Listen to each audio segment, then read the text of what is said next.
Russian President Vladimir Putin has accused Ukraine of border terrorist attack in Russian village.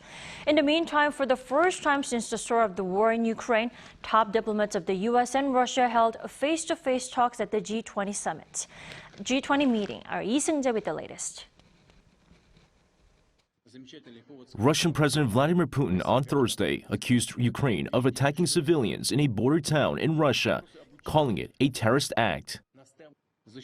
The Russian soldiers are protecting people from neo-Nazis and terrorists, from those who tortured and killed people in the Donbas for 8 years, those who killed Darya Dugina in Moscow, those who today committed another terrorist act, another crime.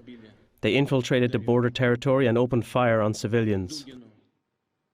The comments come as Russian media outlets reported that a sabotage group entered a town on the border of the two countries and killed 2 men and wounding a 10-year-old boy.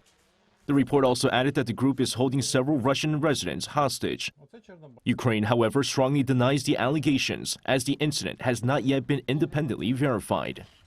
Meanwhile, on the sidelines of the G20 foreign ministers meeting in New Delhi, U.S. Secretary of State Antony Blinken and his Russian counterpart Sergei Lavrov met on Thursday for their first face-to-face meeting since the start of the Ukraine war.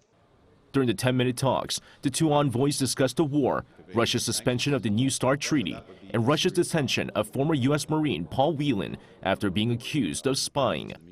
Blinken also called on diplomacy from Moscow and an end to the war.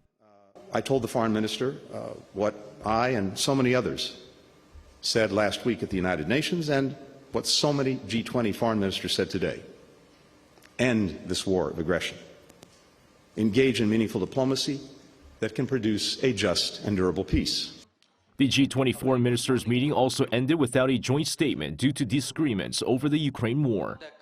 India, the chair country this year, released a summary of the key discussions, but said it failed to come up with a joint statement due to Russia and China objecting to use the word war to describe Russia's invasion of Ukraine. Seung-jae, Arirang News.